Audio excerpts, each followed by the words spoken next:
2 steps of momentum, and it was just some of the most impressive shit I've ever seen from a defensive lineman. I think you're going to see the Rams this week show up and play well, but this game stinks of boring to me. Matt Forte is old but still got it. He's impressive to watch. Fitzpatrick hasn't been horrible the last 3 weeks. He's actually improving. This game is going to the Jets 16-13. I don't know. Did you watch the Jets-Dolphins game? Let me clear this out. And you saying Fitzpatrick has not been horrible? He hasn't watched that game? No, I didn't. No, you didn't watch it. Okay. I did.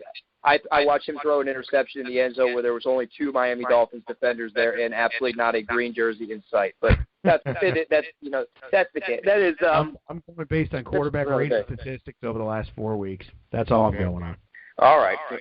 But as far as this game goes, and I will watch this game because I'm cursed as far as a Jets fan. But for everybody else out there, don't bother. Terrible football game again.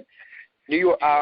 For some reason, I never like to pick the Jets. I have a hunch this week. I think you're going to see a very, very sloppily played football game. Don't rule out turnovers on both sides, fumbles, just drop passes. It's going to be a bad football game regardless. I think the Jets pull this one out, though. I do 14-10. I have no faith in Case Keenum whatsoever, and I think as far as the battle of terrible quarterbacks, I give the nod to Ryan Fitzpatrick over Case Keenum. Sure. That's going to be tough to score in there. And the factor of the Rams going all the way across the country might play into factor. Is this an unders play and a tease here, Pepper Jack? It would, in my opinion, it has to go under because I'm with you guys. I see more defense than offense in this game. I can't see Case Keenum popping a big play, although he's more likely to pop a Kenny Britt big play or Tavis Austin big play other than Fitzpatrick to Anunua or something like that. But I got to be honest, this is week 10. Are you still starting Todd Gurley, America? Nope. Well, this is the worst week. That's a great point. If you're ever going to sit that guy, maybe this is the week because the Jets are averaging an NFL best 44.7 rushing yards per game. So you're going to take Todd Gurley out of this game. So Fisher's got to be doing something in St. Louis in L.A., with Austin, those little trick plays they do. Something's going to be up his sleeve because Todd Gurley is not going to be the answer. Is Case Keenum the worst quarterback in the NFL? I don't think he's the worst quarterback. I mean, he manages football games, but I don't see the Rams scoring more than 13 points in this game. I think you had the over-under around 40, if I'm not mistaken. Yep, 40 on the nose. Jets 17, Rams 13. Yeah, very reasonable.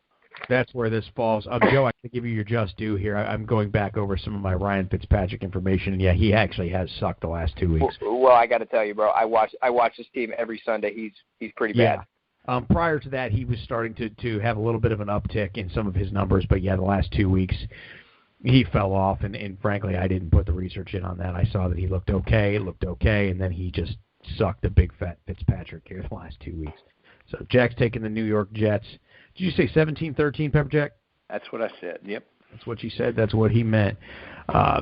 This one, the Dirty Birds meet up here. The Atlanta Falcons travel to the city of brotherly love and take on the Philadelphia Eagles. Atlanta is a 1.5-point road favorite. The over-under here is at 50 points. I look for points here. I don't see why not. Philadelphia's defense has been okay. Atlanta's offense has been excellent. Their defense has been suspect. I like Atlanta to win this game outright, win it in a fashion of scoring a lot of points back and forth. Maybe Carson Wentz has himself a nice weekend. He is worth a good look in some FanDuel, some DraftKings this week as a cheap replacement for some of the high-dollar chalk players. I like Atlanta to win the game 31-28. I'm all with you, asshole. I think it's 30. I think it's a shootout type of ball game.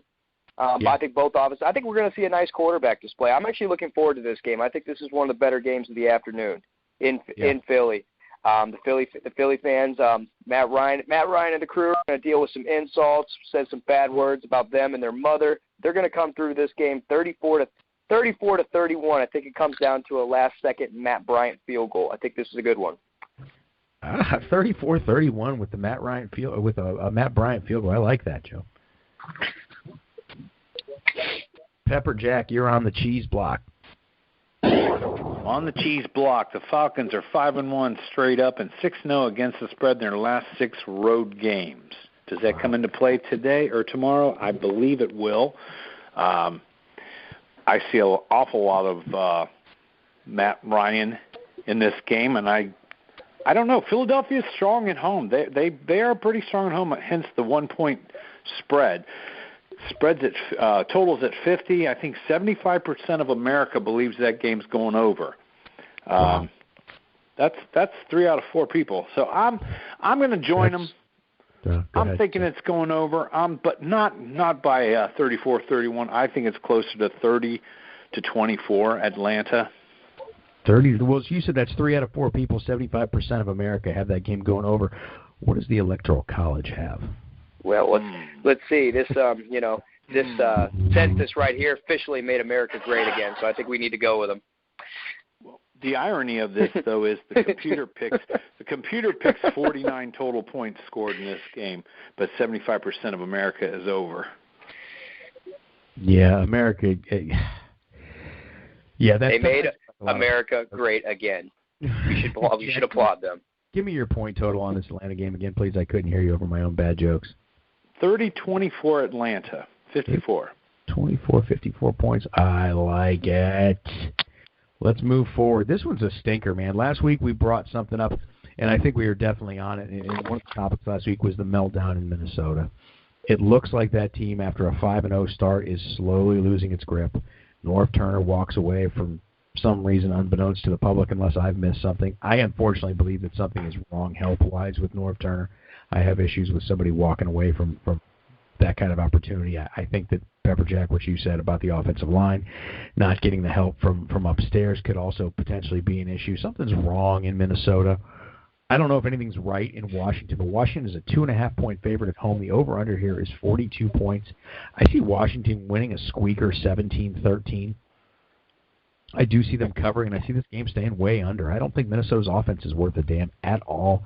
You can't rely on that offense to do anything. The defense is good enough, but maybe spending too much time on the field. 17-13 Washington stays under. The Minnesota Vikings, to me, are, their offense especially is like that guy who's drunk at the bar every day by 5 o'clock. You just go over to him and say, dude, you got problems. And there must be something going on bad internally. Yeah, for a team that's very much in the thick of things, for a head coach just to walk, or an offensive coordinator for that matter, just to walk away like that. Yeah. Something is brewing in Minnesota, and it's not good. It does not smell good. I like Washington in this game as well. At home, I think there's they're finding out the hard way that Sam Bradford is just not your guy, and he never will be. The defense can only do so much. I'm rolling with the racial slurs, 21-14. Yeah, you know what, Joe? That was a drum you were pounding at the beginning of the season when they brought in Sam Bradford as their stopgap, and you did make the point clearly. They had no choice at the moment. Yeah. I mean, come on, Sean Hill. You can't win anything with Sean Hill. I mean, you won't even win. You can't even win any games with Sean Hill, really. It's just purple vomit in Minnesota offensively. They are what we thought they were. They're just not that good. They got off to a nice start, but that's all there is to it. Pepper Jack, what do you got in this game? Well, I'm going with the trends, guys. And Redskins are 1-7 against the spread their last 8 games after a bye. That plays pretty heavy here, and they're also 1-8 against the spread in their last 9 games as a favorite. So I know the Vikings have lost 3 in a row, and I know that their offense is in turmoil. They have absolutely no running attack. Jerick McKinnon, who I thought was going to be able to step up in Adrian Peterson's absence, has done absolutely nothing. I think Stephon Diggs got about 12 targets last weekend, and it's almost like Sam Bradford's only looking for Diggs. I was assuming Kyle Rudolph would have a big game last week, and I don't think he even got involved. I think he did, but yeah, you're right. Bradford seems to target Diggs quite a bit. Yeah. Sorry to interrupt you. That's okay. Thank you. I will probably have to go against you guys here. I know that Minnesota's dropped 3 in a row. I know they're on the road. I don't know what's going on. I'm just going to take the trend analysis advice where Washington is not very good the week after their bye. They're given 2.5 to the Vikings, according to my stats. I think it's a good game. I don't think Blair Walsh can kick, so I'm going to say 21-20 Minnesota Yeah, over he's Washington. out of the job. You know what? Coming off that, the NFL is a weird place like that. Coming off 3 straight losses, it's everybody. I'm sure there's going to be a ton of people on the Redskins junk this week, and that probably tells you Minnesota does beat them outright. But you never know. I'm going to stick with my conviction, but I it wouldn't surprise me.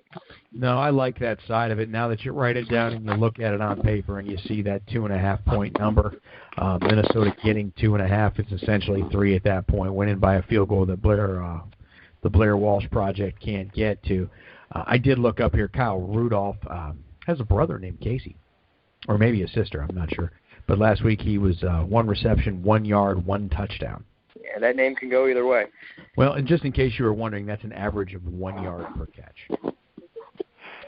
Just in case. But he got 6 points for all them fantasy gurus out there. He sure did. I got to admit, all the experts were telling us, Kyle Rudolph last week, get him in your lineup. I didn't touch him.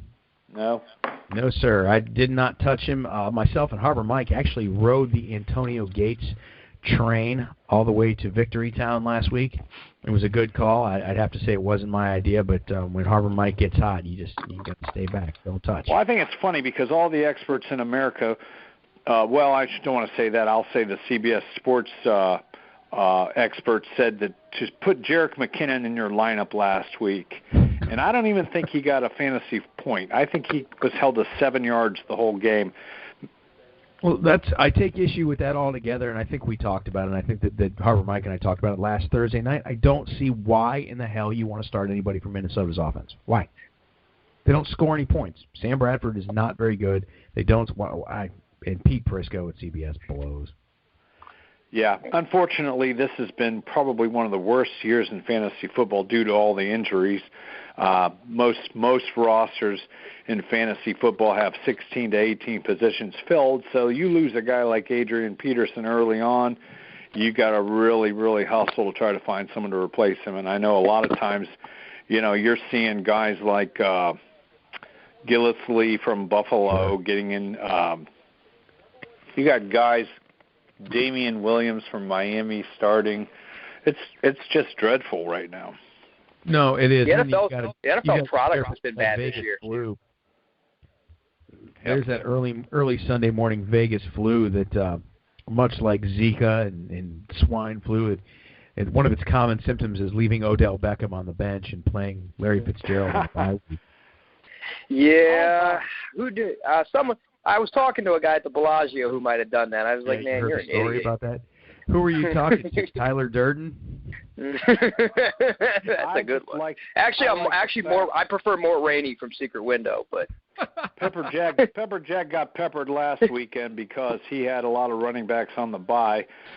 Had this guy named Derrick Henry that I stuck in two of my lineups, who pulled up lame with a calf injury in pregame warm-ups that I don't believe it was even announced until kickoff that he wasn't playing. So, thanks. Yeah, no, I got burnt on that in one league too.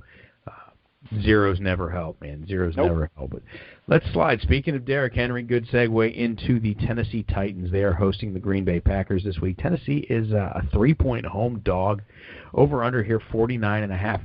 I love this game. I love the Tennessee Titans over, if I'm not mistaken, which I could very well be. I think this is a 6th opportunity straight to go over the number. 49.5 is 7 touchdowns. Not unattainable. Tennessee's defense is not as horrible as it once was. It's still not great. I have Tennessee actually winning this game outright, 31-27. That's like our presidential election. One is just not as horrible as the other.